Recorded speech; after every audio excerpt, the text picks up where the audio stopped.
মাত্র 8টি গদ্য এবং পদ্য আমরা এখন থেকে প্র্যাকটিস করব। প্রি টেস্ট পরীক্ষা বলো, টেস্ট পরীক্ষা বলো, একজন টিচারকে এই 8টা গদ্য পদ্য থেকে প্রশ্ন করতেই হবে। কেন করতে হবে সেই টোটাল বিশ্লেষণটা আজকে আমরা দেখব। তুমি যদি এই ভিডিওটি একবার শুরু থেকে শেষ পর্যন্ত দেখো, আমি তোমাকে এতটুকু অ্যাসিওর করতে পারি, তোমার প্রি টেস্ট পরীক্ষার জন্য বাংলা প্রথম পত্র নিয়ে আর টেনশন করতে হবে না। তাহলে শুরুতে আমরা 2026 সালে আমি যে বাংলা প্রথম পত্র সাজেশন দিয়েছিলাম, সেখান থেকে কোন বোর্ডে কতগুলো প্রশ্ন কমন পড়েছে সেটা একটু দেখবো। এবং প্রতি বছর এটা আমি করে থাকি, সবার জন্যই করে থাকি, যেন তোমরা বুঝতে পারো হ্যাঁ এই সাজেশনটা তোমার জন্য মোস্ট ইম্পর্ট্যান্ট। তাহলে 2026 সালে 100% কমন পড়েছে, সেটা কিভাবে বুঝবো? দেখো 2026 সালে আমি প্রথমে পদ্য থেকে শুরু করি। আমি 5টা পদ্য দিয়েছিলাম, মানে 5টা কবিতা, এখান থেকে স্টার্ট করতে চাই। 5টা কবিতা আমি 1 নাম্বারে দিয়েছিলাম। 1 নাম্বারে দিয়েছি আমি হচ্ছে জীবন বিনিময়। 1 নাম্বারে জীবন বিনিময়, একেবারে বাংলার প্রথম পত্র। তুমি চাইলে সেই ভিডিওটি দেখে আসতে পারো। আমি তোমার সুবিধার্থে আমাদের ইউটিউব চ্যানেল RS ম্যাথ ওয়ার্ল্ডের প্রথম কমেন্টে ভিডিওটা দিয়ে রাখবো, তোমরা অবশ্যই চেক করে দেখবে। একবারে সেম টু সেম, একবারে এই সিরিয়াল করে আমি সাজেশনটা দিয়েছিলাম। তাহলে 1 নাম্বারে আমি দিয়েছিলাম হচ্ছে জীবন বিনিময়। আমি বলেছিলাম সর্বোচ্চ সংখ্যক বোর্ডে জীবন বিনিময় এবং উমর ফারুক এই দুটো কবিতা আসবে, সেটাই কিন্তু হয়েছে আলহামদুলিল্লাহ। দেখো Jessore board, Chittagong board, Sylhet board এবং ময়মনসিংহ বোর্ড 26-এ দেখতে পাচ্ছ জীবন বিনিময় এই কবিতাটি আসছে। তাহলে দেখতেই পাচ্ছ কতটা ইম্পর্টেন্স ছিল। 1 নাম্বারে দিয়েছিলাম কিন্তু আমি এটা। 2 নাম্বারে দিয়েছিলাম হচ্ছে Omar Faruk, Dhaka board, Rajshahi board, Comilla board, Chittagong board, Barisal board, Dinajpur board. তাহলে অলমোস্ট সবগুলো বোর্ডেই এই দুটো কবিতা আসছে, ঘুরিয়ে ফিরিয়ে আসছে। অলমোস্ট সবগুলো বোর্ডে প্রায় আসছে, রাইট? তার মানে কথার সাথে কিন্তু কাজে মিলে যাচ্ছে আলহামদুলিল্লাহ। নেক্সট হচ্ছে কি 3 নাম্বার আমি দিয়েছিলাম হচ্ছে কপোতাক্ষ নদ। Dhaka board, Rajshahi board, Comilla board, Jessore board, Barisal board, Dinajpur বোর্ডে দেখতে পাচ্ছি এই প্রশ্নগুলো আসছে। অনেকগুলো বোর্ডে, সবচেয়ে বেশি সংখ্যক বোর্ডে আসছে। গুড, তাহলে 3টা আমার কিন্তু হয়ে গেল। যারা এই প্রথম 3টাই পড়ছে ওদের তো ম্যাক্সিমাম 2টো এখান থেকে কমন পড়ে গেছে, রাইট? নেক্সট হচ্ছে কি সেই দিন এই মাঠ, Comilla board, Chittagong board, Sylhet board, Barisal board, Mymensingh board 26-এ দেখতে পাচ্ছি। লাস্ট হচ্ছে কি বোশেখ। আমি কিন্তু বোশেখ দিয়েছিলাম লাস্টে 5 নাম্বারে। 5 নাম্বার দেখতে পাচ্ছি Dhaka board, Rajshahi board, Jessore board, Mymensingh বোর্ডে চলে আসছে। তার মানে আমি যে 5টি কবিতা দিয়েছিলাম সেখান থেকে ম্যাক্সিমাম বোর্ডে প্রায় সবগুলোই আসছে। 4টা চিন্তা করে দেখো। এবং বলেছিলাম যদি পদ্য থেকে, যেহেতু আমাদের উত্তর করার ক্ষেত্রে একটা অল্টারনেটিভ আছে, তুমি চাইলে যে কোনো গদ্য থেকেও করতে পারো, পদ্য থেকেও করতে পারো। সেই ক্ষেত্রে আমি বলেছিলাম যদি পদ্য থেকে একটা বেশি আনসার করতে চাও তাহলে নিচের এই দুটি যে কোনো একটা পড়ে নিতে পারো, নিচের এই দুটি যে কোনো একটা পড়ে নিতে পারো। একবার সেম এইভাবেই কথাগুলো বলেছিলাম। ওকে, দেখতেই পাচ্ছ তোমাকে পাওয়ার জন্য সে স্বাধীনতা, রাজশাহী বোর্ড, চট্টগ্রাম বোর্ড এবং বরিশাল বোর্ডে আসছে। বৃষ্টি দিয়েছিলাম Dhaka board, Jessore board, Comilla board, Sylhet board এবং হচ্ছে দিনাজপুর বোর্ড 26-এ এই প্রশ্নগুলো আসছে। তাহলে একেবারে 100-100 মিলে গিয়েছে না? শুধু হাইপ দেখে বিভিন্ন চ্যানেলে গিয়ে ভিডিওগুলো দেখো না, এক্সপিরিয়েন্স যারা আছে একটু দাম দিও, জাস্ট এই রিকোয়েস্টটা থাকবে। নেক্সট আমরা দেখবো হচ্ছে এবার গদ্যর ক্ষেত্রে। দেখো আমি 1 নাম্বার দিয়েছিলাম 21-এর গল্প। আমি বলছিলাম 21-এর গল্প এই বছর অনেকগুলো বোর্ডে আসবে। আমার ভিডিও তোমরা দেখলে বুঝতে পারবা কেন বলেছি। চেয়ে দেখো তো কতগুলো বোর্ডে আসছে 21-এর গল্প। কিভাবে বুঝলাম? এটাকে বলা হয় বিশ্লেষণ। অনুমানে, আন্দাজে ঢিল মারা কিন্তু না। বিশ্লেষণ করতে হবে টেস্ট পেপার দেখে, কোন স্কুলে কতগুলো, মানে কোন কোন স্কুলে সবচেয়ে বেশিবার আসছে, বিশ্লেষণ করে আমাকে দিতে হবে, সময় দিতে হবে। নেক্সট দেখতে পাচ্ছি Dhaka board, Comilla board, Chittagong board, Dinajpur বোর্ডে, এই 4টা বোর্ডে আমি দেখতে পাচ্ছি 21-এর গল্প আসছে আলহামদুলিল্লাহ। নেক্সট হচ্ছে কি বই পড়া দিয়েছি Dhaka board, Rajshahi board, Barisal board, Dinajpur বোর্ডে দেখতে পাচ্ছি। শুভা দিয়েছি আমি 3 নাম্বারে, ঢাকা, রাজশাহী, চট্টগ্রাম, যশোর, সিলেট, ময়মনসিংহ বোর্ড সর্বোচ্চ সংখ্যক বোর্ডে আসছে শুভা। ওকে, নেক্সট হচ্ছে কি শিক্ষা মনুষ্যত্ব, যেটা আমাদের নতুন সিলেবাসে, তোমাদের 27-এ যারা আসো তাদের সিলেবাস এটা নাই, কিন্তু আমি কিন্তু সাজেশন রাখছিলাম কয় নাম্বার, 4 নাম্বারে। দেখতে পাচ্ছ Jessore board, Comilla board, Barisal board এটা আসছে। আমার প্রিয় শিক্ষার্থীরা কেউ কিন্তু এক্সাম হলে গিয়ে হতাশ হয়নি, আলহামদুলিল্লাহ আলহামদুলিল্লাহ আলহামদুলিল্লাহ। নেক্সট আসে আমি কি প্রত্যুপকার, যেটা আমি Rajshahi board, Comilla board, Barisal board, Mymensingh board 26-এ আসছে, এখানেও সেই আগের কথাটা আমি রিপিট করেছিলাম। কি বলেছিলাম? যদি তুমি গদ্য থেকে 3টা আনসার করতে চাও, সেক্ষেত্রে নিচের এখান থেকে যে কোনো একটা পড়তে পারো। এখানে আর একটা দিতে আমি ভুলে গেছি, সেটা হচ্ছে কি নিম গাছটা দিতে আমি ভুলে গেছি, sorry to say.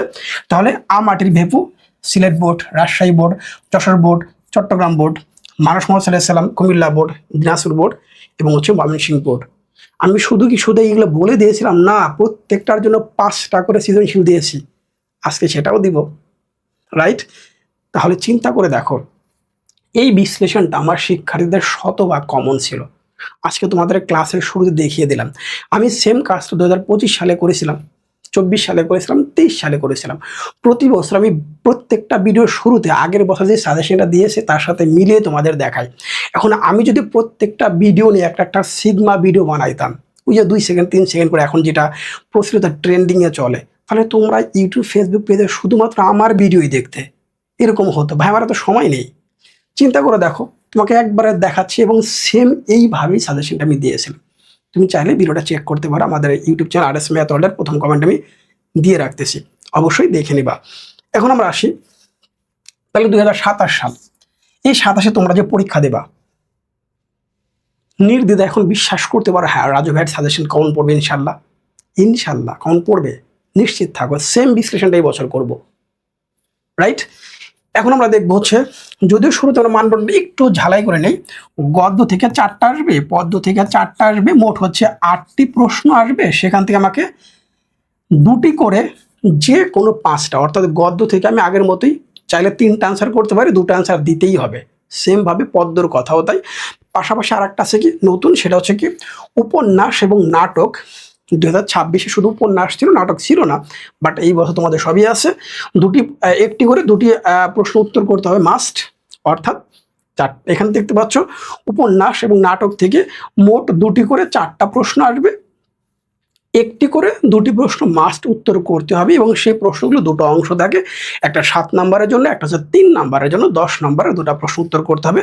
R MCQ আমরা জানি, নাটক উপন্যাস থেকে কোনো MCQ হয় না, শুধুমাত্র গদ্য এবং পদ্য থেকে 15টা করে MCQ আমাদের আসবে, মোট 30টি। এই হচ্ছে আমাদের সিলেবাস, মানে মানবন্টন, সিলেবাস অনুযায়ী মানবন্টন এইভাবে আসবে। এবার আমরা দেখতে চাই আমাদের মূল গদ্য কতগুলো, টোটাল 15টা, হিউজ নাম্বার 15টা। চিন্তা করে দেখো, এই 15টা গদ্য থেকে আমাকে পরীক্ষায় আসবে 4টা, মাত্র 4টা আসবে। কোনটা থেকে কোনটা বাদ দিব তোমরা বুঝতে পারতেছো? বলে 15টা গদ্য থেকে আমাদের 4টা প্রশ্ন আসবে। আমি যে 8টা তোমাদের এখন দিচ্ছি, বাকি 7টা থেকে 4টা আসতে পারে না? না, পারে না, পারে না।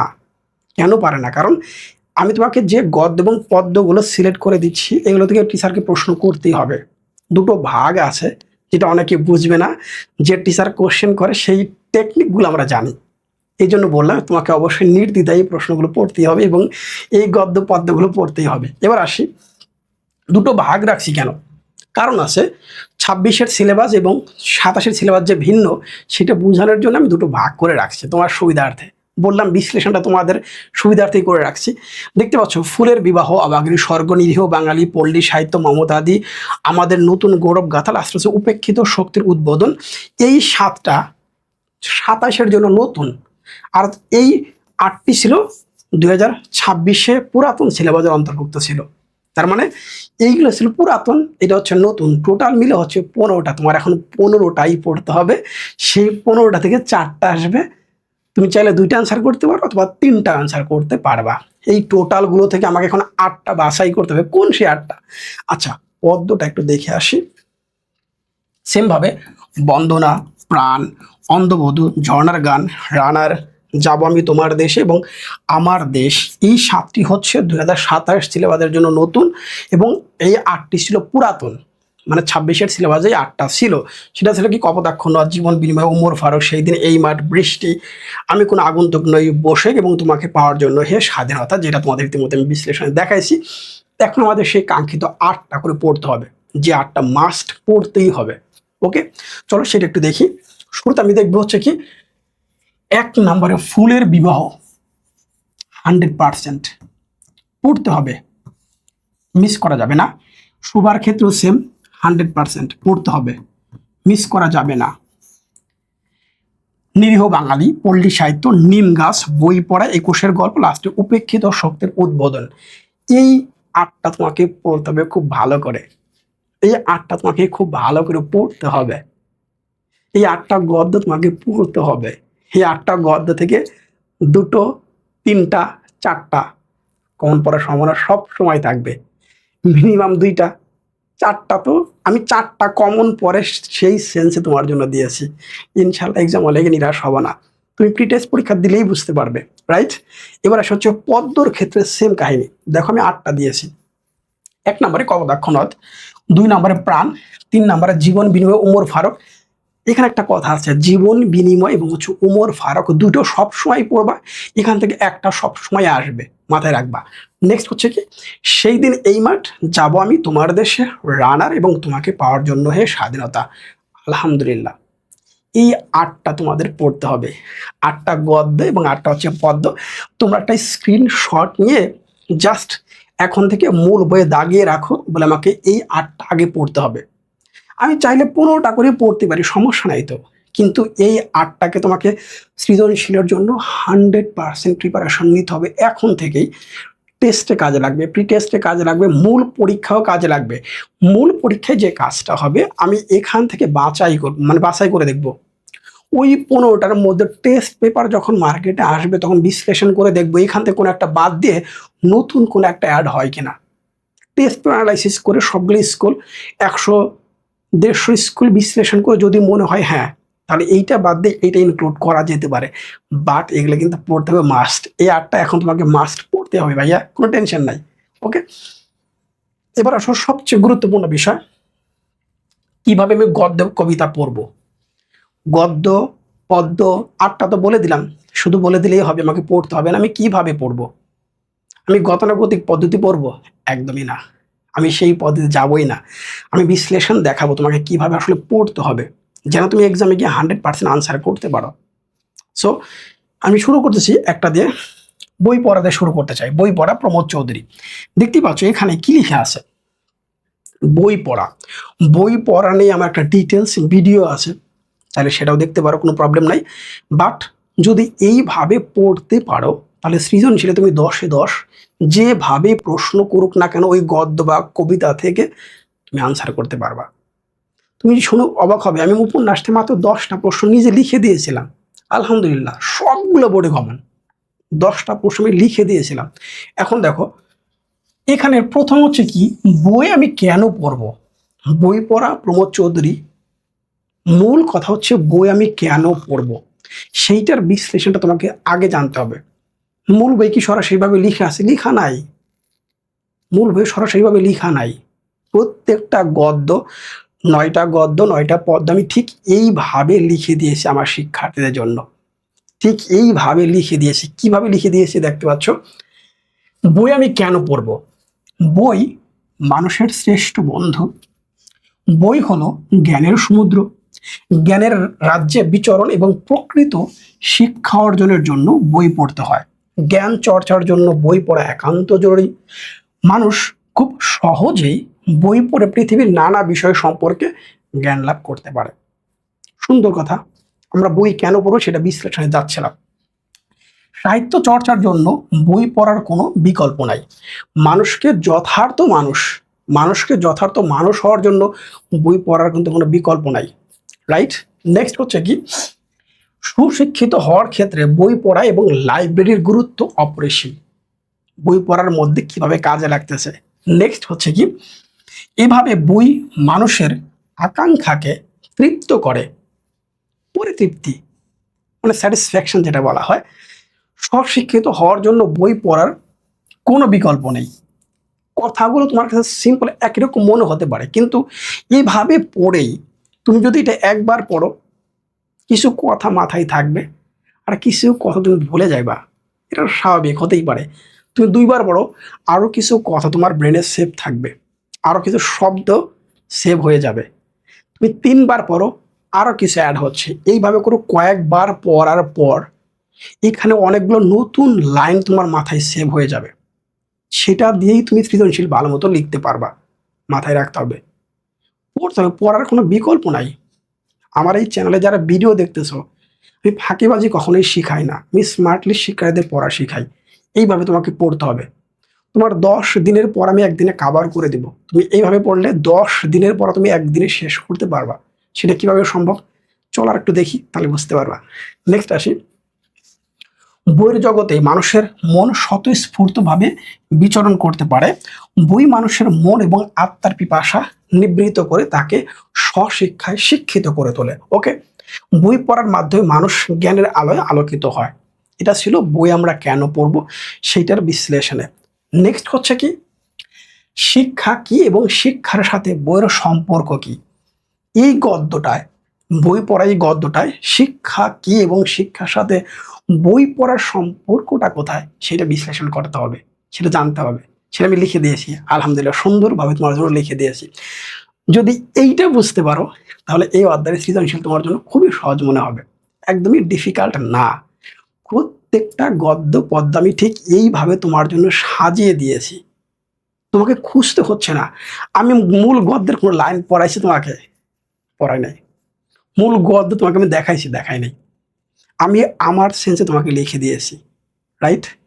মূল বইয়ে গাইড, টেস্ট পেপার, সাপ্লিমেন্ট সবগুলো থেকে প্রশ্ন বিশ্লেষণ করে একেবারে চুম্বক অংশটুকু যেটা পড়লে মূল গদ্য পদ্য তুমি সহজে বুঝতে পারবা, সেটা আমি লিখে দিয়েছি ভাইয়া, দেখো। তাহলে এইটা তুমি একটা স্ক্রিনশট রাখো এবং স্ক্রিনশট দিয়ে নিজেই পড়ে নাও, রাইট? আমি তোমাকে লাইন বাই লাইন পড়তে গেলে অনেক সময় নষ্ট হয়, আর আমি শিক্ষার্থীদের সময় একদমই নষ্ট করি না, কখনোই করি না। তারপর আর একটু পড়ে দিচ্ছি, দেখো। শিক্ষা হচ্ছে জীবন ও জগতের কল্যাণ সাধনে আনন্দের মধ্য দিয়ে প্রাপ্ত ব্যবহারযোগ্য জ্ঞান। শিক্ষা স্বেচ্ছায় আনন্দ চিত্তে, এই খুব সুন্দর একটা শব্দ, আনন্দের চিত্তে গ্রহণ করার বিষয়। শিক্ষার উদ্দেশ্য হচ্ছে মানুষের মনুষ্যত্ববোধ জাগিয়ে তোলা। মনুষ্যত্ববোধ, নৈতিকতা, মূল্যবোধ, এই শব্দগুলো শুধু বই পুস্তকে লেখা থাকলেই হবে না, সেটা ব্যবহারযোগ্য হতে হবে, রাইট? তোমার কথাবার্তার মধ্যে যেন বুঝতে পারা যায়, হ্যাঁ, সৌজন্য বোধটা থাকে। এটা মনে রাখতে হবে। শুধুমাত্র বই পুস্তক পড়লে কিন্তু হবে না। বর্তমান শিক্ষার্থী এবং আমাদের সমাজের মানুষের বিহেভগুলো টোটালি ডিফারেন্ট হয়ে যাচ্ছে, দিনকে দিন টক্সিক হয়ে যাচ্ছে। আচ্ছা, ওদিকে না যাই। একজন স্বচ্ছন্দ চিত্তে ও স্বতঃস্ফূর্তভাবে সেই প্রকৃত শিক্ষা অর্জন করতে পারে। জোর করে চাপিয়ে মুখস্থ করার শিক্ষা প্রকৃত পদ্ধতি নয়, তাতে মনের কোনো সংযোগ নাই। পাশ করার জন্যই আমি পড়বো। ওই যে মূল বইয়ের প্রথম লাইন থেকে শেষ লাইন পর্যন্ত তুমি পড়লে ভাল লাগবে না, কারণ তুমি পরীক্ষায় অ্যান্সার করতে পারতেছো না, তোমার কাছে বিরক্ত মনে হবে। কিন্তু এইভাবে পড়লে তুমি যে কোনো এক্সাম বলো, যেখানে যাও না কেন, বই পড়া সম্পর্কে তোমাকে কোনো প্রশ্ন করলে তুমি উত্তর করতে পারবে, হ্যাঁ আমি এই জন্য বইটা পড়বো, এই জন্য বই পড়াটা লেখা হয়েছে, এই গদ্যটা লেখা হয়েছে। তুমি সহজে আনসার করতে পারো ভাইয়া, এটা মাথায় রাখতে হবে। যদি এইটা পারো আলহামদুলিল্লাহ, কোনো টেনশন নাই। ওকে, এবার আমরা আসি কি, দেখো আরেকটু পরে দেই, আর এবার শেষ লাইন চলে যাই। আর বই মানুষকে পৃথিবীতে সেই মানব কল্যাণে আত্মনিয়োগে অনুপ্রাণিত করে। সুন্দর একটা লাইন। ওকে, আমি একটু সরে যাচ্ছি, একটা স্ক্রিনশট নিতে পারো, তোমরা একটু পড়ে নিও ভালো করে। এবার আসি পরের অংশ, বই পড়া নিয়ে নেতিবাচক ধারণা। চমৎকার না? মানে বইয়ে কিভাবে লেখা আছে? লেখা নাই। বই পড়া নিয়ে নেতিবাচক ধারণা, এটা কয়েকটা লাইন শুধু লিখে আছে, কিন্তু আমি তোমাকে ব্যাখ্যাটা দিয়ে দিচ্ছি যেন সৃজনশীল তুমি ইজিলি লিখতে পারো। সৃজনশীল এটা নিয়ে অনেকবার আসছে। ওকে, কি লিখে আছে? শিক্ষা স্বেচ্ছায় আনন্দ চিত্তে, এই যে আনন্দ চিত্তে আগে আমরা পড়ে আসছি, গ্রহণ করার বিষয়। কাজে শিক্ষা কোনো আরোপিত বা চাপিয়ে দেওয়ার বিষয় নয়। কিন্তু কিছু মানুষ মনে করে পাঠ্য বইয়ের বাইরে বই পড়ার কোনো প্রয়োজন নাই। এই শব্দটাই মূলত মূল বইয়ে লেখা আছে। আমরা এটাকে আরো বিশ্লেষণ করেছি এবং আরো বিশ্লেষণ করে অনেকগুলো লাইন তোমার জন্য অ্যাড করে দিয়েছি যেন তুমি সহজে এটা বুঝতে পারো, তোমার জন্য বোধগম্য যেন হয়। এবং দেখো, তাদের কাছে শিক্ষার নগদ বাজার দরটাই মুখ্য। যে বাজার দর, বই পড়ার মাধ্যমে প্রাতিষ্ঠানিক শিক্ষায় শিক্ষিত না হয়ে স্বশিক্ষিত হওয়া সম্ভব। শিক্ষা অর্জনের দিক ভিন্ন ভিন্ন হতে পারে, কিন্তু প্রয়োগের দিক এক, মানব কল্যাণ সাধন। তাহলে শিক্ষা হবে মানব কল্যাণ সাধনের উদ্দেশ্যে। That's it. এবার আমরা আসি হচ্ছে কি, দেখো আমাদের শিক্ষা ব্যবস্থা চিন্তা করে দেখো, তোমার বইয়ের সাথে তোমার পাঠ্য বইয়ের প্রতিটা টপিক আমি কীভাবে সাজিয়ে দিয়েছি তোমার জন্য। এবং শুধুমাত্র এটা বই পড়ার ক্ষেত্রে না, প্রত্যেকটা গদ্য পদ্য আমি ঠিক এইভাবে তোমার জন্য সাজিয়ে দিয়েছি ভাইয়া। একবার ফ্রি টেনশনে থাকো, যা দেবো শুধু সেটাই পড়ে যাবে ইনশাল্লাহ। ভালো করবা, শিখতে পারবা স্মার্টলি সেটা। নেক্সট, স্কুল কলেজ বিদ্যা শিক্ষার শ্রেষ্ঠতম স্থান, কিন্তু সেখানে শিক্ষাদানের পদ্ধতি যদি উল্টো হয় বা প্রশ্নবিদ্ধ থাকে, তবে শিক্ষার্থীদের বিদ্যা শিক্ষার মাধ্যমে প্রকৃত মানুষ হয়ে ওঠার পরিবর্তে একটা বেয়ারা মানুষ তৈরি হওয়ার উপক্রম, যা সমাজের জন্য ক্ষতিকর হয়। অনেক ক্ষেত্রে অতিরিক্ত সতর্কতা হিতে বিপরীত হওয়ার আশঙ্কা থাকে। A+ পেতেই হবে, 100তে 100 পেতেই হবে। বুঝো আর না বুঝো, শিখো আর না শিখো, গলদকরণ মুখস্থকরণ করে নাম্বার বেশি পাইতেই হবে। এটা করা যাবে না। এটাই বলা হয়েছে আমাদের শিক্ষা ব্যবস্থার ক্ষেত্রে। এখানে সেই দিকে ইঙ্গিত করা হয়েছে, ওই যে নেতিবাচক দিক, রাইট? তোমরা একটা স্ক্রিনশট নিয়ে নিজের মতো পড়তে পারো। এসব হীন অবস্থা থেকে উত্তরণের জন্য, স্বশিক্ষা অর্জনের জন্য লাইব্রেরি প্রতিষ্ঠা এবং বই পড়ার প্রতি লেখক বিশেষ জোর দিয়েছেন, যাতে শিক্ষার্থীরা তাদের রুচি এবং পছন্দ অনুযায়ী বই পড়ে জ্ঞান অর্জন করতে পারে। That's it. সুন্দর কথাগুলো। নেক্সট, যে কোনো সৃজনশীল তুমি উত্তর করতে পারবা। আমি এখানে এমন কিছু লাইন উল্লেখ করে দিয়েছি। এবার হচ্ছে মূল বক্তব্য, যেটা আমাদের গদ্য পদ্যের শুরুতে মূল ভাব দেয়া থাকে। মূল ভাব দেয়া থাকে, সেই মূল ভাবটা বইয়েরটা আছে, গাইডের আছে, টেক্সট পেপার আছে, সাপ্লিমেন্টার আছে, টোটাল সবগুলো অ্যাড করে যতগুলো লাইন হয় সবগুলো লাইন আমি এখানে ইনক্লুড করে দিয়েছি, যেন একজন শিক্ষার্থী রিডিং পড়ে 2-3 বার রিডিং পড়ে সৃজনশীলে কোন টপিক সম্পর্কে আসে খুব ইজিলি সে ধরতে পারবে। সৃজনশীল ব্রেকডাউন নিয়ে আমি যে ভিডিওটা দিয়েছি বই পড়া সম্পর্কে, সেটা দেখে আসলে বুঝতে পারো। সেটা কমেন্টে, প্রথম কমেন্টে দিয়ে রাখি, সেই লিঙ্কটা দিয়ে রাখবো। ওকে, এখানে শেষ না, আরও আছে এটার অংশ। দেখো অনেক বড় একটা অংশ দিয়েছি আমি শুধুমাত্র কি সম্পর্কে, এটা দিয়েছি আমি শুধু হচ্ছে মূল ভাব বা যে কোনো সৃজনশীল তুমি লিখতে পারবে এই অংশটা দিয়ে, রাইট? এবার আমরা আসি কি, আর দেখো কত বড়, বিশাল বড় না? যদি এখানে লেখাগুলোর ফন্ট অনেক বড় দেখে এরকম দেখা যাচ্ছে, মূল পৃষ্ঠা 1 পৃষ্ঠার মধ্যেই সীমাবদ্ধ থাকে বা 1.5 পৃষ্ঠা। নেক্সট হচ্ছে কি, মাত্র 5টা সৃজনশীল প্রশ্ন তুমি এই বই পড়া থেকে শিখবা। তোমাকে যা শিখাইলাম বই পড়া নিয়ে আমার যে একটা ডিটেলস ভিডিও দেওয়া আছে, সেখানে এই 5টা সৃজনশীলের সাথে ওই সবগুলো টপিকের কি সম্পর্ক আমি বুঝাই দিয়েছি। একবারে তুমি পয়েন্ট বাই পয়েন্ট সৃজনশীলগুলো ধরতে পারবা, এভাবে শিখাই দিয়েছি প্রিয় শিক্ষার্থী। ওকে, গেল একটা বিশাল একটা গদ্য আমরা শেষ করলাম। তাহলে এইভাবে করে প্রত্যেকটা গদ্য তোমাকে পড়তে হবে। এখন এইভাবে করে প্রত্যেকটা গদ্য যদি আমি পড়তে যাই, তাহলে 15টা গদ্য পড়া আমার জন্য খুবই ডিফিকাল্ট হয়ে যাবে এবং পরীক্ষার আগে সবগুলো এইভাবে শেষ করা পসিবল না।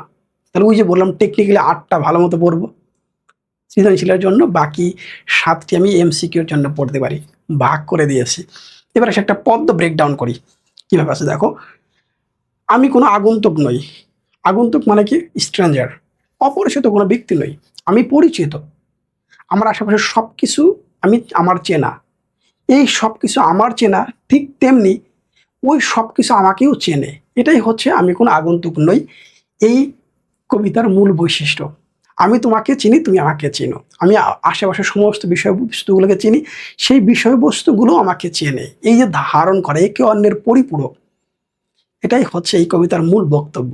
তারপরে আমরা এই কবিতার মধ্যে কিছু ক্যারেক্টার পাচ্ছি। প্রথম হচ্ছে কি, অবোধ বালক। এই কবিতায় কবি নিজেকে অবোধ বালক বলে সম্বোধন করেছেন। অবোধ বালক বলতে কি বোঝাচ্ছে? কোনো কিছু থেকে হঠাৎ আশ্চর্য হয়ে যাচ্ছে, কি চমৎকার, কি চমৎকার, এই বিষয়টাকে বলা হয় অবোধ। আমি অপলক দৃষ্টিতে তাকিয়ে আছি, এটা বোঝানো হচ্ছে, রাইট? কি বল দেখো, বাংলার অপূর্ব সৌন্দর্যে এতটাই বিমোহিত যে তিনি অবোধ বালকের মতো তাকিয়ে থাকেন প্রকৃতির দিকে। এর মধ্য দিয়ে গ্রামীণ প্রকৃতির প্রতি কবির রূপ মুগ্ধতার দিকটি উন্মোচিত হয়েছে। এই কবিতায় আর একটা ক্যারেক্টার ছিল, সেটা হচ্ছে কি কদম আলী। কদম আলী, রাইট? কি বলছে আলোচ্য কবিতাটিতে? কদম আলী গ্রামের দুর্দশাগ্রস্ত এবং নিপীড়িত বা পীড়িত মানুষের প্রতিনিধি। বাংলায় গ্রামীণ সমাজে তার মতো পীড়িত ব্যক্তিদের সংখ্যা কম নয়। দারিদ্র্যের কারণে এ শ্রেণীর লোকদের খুব কষ্টে দিনাতিপাত করতে হয়। অসুস্থতার বা রোগের শোকে ভুগলেও যথাযথ চিকিৎসা নেওয়ার সাধ্য তাদের থাকে না। স্বাভাবিক, অর্থনৈতিক দুর্দশার কারণে থাকে না। এটা ছিল কে? এটা ছিল হচ্ছে কি কদম আলী। আচ্ছা, কদম আলীর বক্তব্য আমরা শুনলাম। এবার আমরা জমিলার মা। এই কবিতায় গরিব অভাগী শ্রেণীর প্রতিনিধি হিসেবে জমিলার মার কথা বলা হয়েছে। গ্রামে এই শ্রেণীর মানুষের অভাব নেই, এদের দুঃখ কখনো দূর হয় না। এদের রান্নাঘর থাকে শূন্য, তাই থালা বাসনও শুকনো। এর মধ্য দিয়ে গ্রামীণ অভাবী মানুষের দৈন্য দশার চিত্র ফুটে উঠেছে। যারা গ্রামে থাকো বা গ্রাম পরিবেশের সাথে মানে মিলেমিশে থাকো আর কি, তোমাদের আশেপাশের বাসার মানুষগুলো সম্পর্কে তোমরা জানো। শহরে তো আমরা বুঝতে পারি না বলে আমার পাশের ফ্ল্যাটে কে থাকে সেটাই অনেকে চিনি না, বাট গ্রামে তো আমরা একটা বাড়ির মধ্য দিয়ে আর একটা বাড়িতে চলে যাই।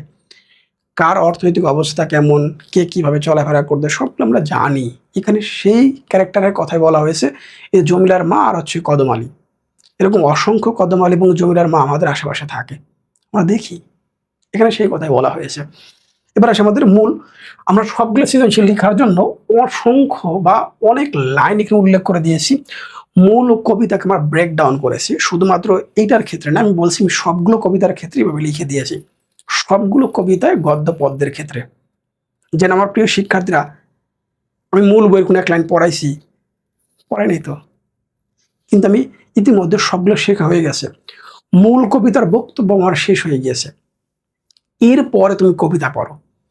আমার এটা পড়ার পর তুমি কবিতা বা গদ্য পদ্যটা পড়ে দেখো, তোমার কাছে একদম ইজি মনে হবে। সমস্যা হচ্ছে উল্টা, তুমি ওটা পড়ে এসে যখন এটা পড়তে যাও তখন ঝামেলা সৃষ্টি হয়, রাইট? এখন আমরা দেখবো। আচ্ছা, এটা তো হয়ে গেল, তোমরা একটা স্ক্রিনশট নিতে পারো, আমি এখানে তারপরে একটু পড়ে দেই। আমি কোনো আগন্তুক নই। কবিতাটি কবি আহসান হাবিবের দুই হাতে দুই আদিম পাথর কাব্যগ্রন্থ থেকে নেওয়া হয়েছে। কবিতাটি পাঠের উদ্দেশ্য হলো শিক্ষার্থীদের মনে জন্মভূমির প্রতি গভীর মমত্ববোধ এবং ভালোবাসা জাগিয়ে তোলা। এটাই হচ্ছে এই কবিতার মূল লাইন। ওকে, আচ্ছা, আরো আছে। দেখো, কবি এখানে এ দেশের মাটি ঘেঁষা এবং গণমুখী দেশপ্রেমিক মানুষের প্রতীক। আমি কোনো আগন্তুক নই। কবিতায় মানুষ ও তার জন্মভূমির অবিচ্ছেদ্য সম্পর্কের কথা তুলে ধরা হয়েছে। এইভাবে বিশ্লেষণ করে টোটাল কবিতাটা দিয়ে দিয়েছি, তোমরা একটা স্ক্রিনশট রাখতে পারো, সুন্দরভাবে তোমরা কয়েকবার পড়ে নেবা, আলহামদুলিল্লাহ, কোনো টেনশন নাই। আমরা এবার এই কবিতার আলোকে 5টা সৃজনশীল প্রশ্ন দেখব। এই দেখো, সিলেট বোর্ড 26-এর নতুন একবারে, ময়মনসিংহ বোর্ড 26-এর, সিলেট হচ্ছে 25, ঢাকা 20 এবং লাস্টের দিনাজপুর 19। এই 5টি প্রশ্ন তুমি যদি খুব ভালো মতো প্র্যাকটিস করে যাও, প্র্যাকটিস করার প্রয়োজনও নাই ভাই, লাগবেই না। কেন লাগবে না? কারণ এই কবিতার কোনো কিছু আমি বাদ দেই নাই। যে সৃজনশীল আসুক না কেন, ওইখানের কোনো না কোনো ঘটনার সাথে মিলে যাবে। এটাই হচ্ছে আমাদের মূল মূল শীটের হচ্ছে ম্যাজিক। আমি প্রত্যেকটার ক্ষেত্রে দিয়ে দিয়েছি। দেখো, আমাদের যে ওয়েবসাইটটি আছে, ওয়েবসাইট সম্পর্কে তোমরা কম বেশি হয়তো জানবে এখন থেকে, www.rajuacademy.com। www.rajuacademy.com সার্চ করলে আমাদের ওয়েবসাইটটা চলে আসবে। এখানে স্পষ্ট লেখা আছে আমাদের কোর্স স্টার্ট হবে সেপ্টেম্বরের 1 তারিখ থেকে। এর আগে তুমি ক্রয় করতে পারবে না। প্রি টেস্ট এবং টেস্টের সবগুলো সাজেশন তোমাদের ফ্রিতে দিচ্ছি। তোমরা পরীক্ষা দাও, আগে বুঝো, দেন তোমরা আমার এখানে এনরোল করো। আমি একটা ভিডিও করবো খুব শীঘ্রই, কোনো প্রাইভেট কোচিং না করেও তুমি ক্লাসের টপার কীভাবে হবা সেটা আমি দেখাই দেবো। অনেক ভালো থাকো, আর বন্ধুদের সাথে অবশ্যই শেয়ার করে দেবে। যারা ফেসবুক পেজতে দেখতেছো অবশ্যই পেজটা ফলো দিয়ে রাখবে, যেন প্রতিনিয়ত তোমরা আপডেট পেয়ে যাও। আসসালামু আলাইকুম।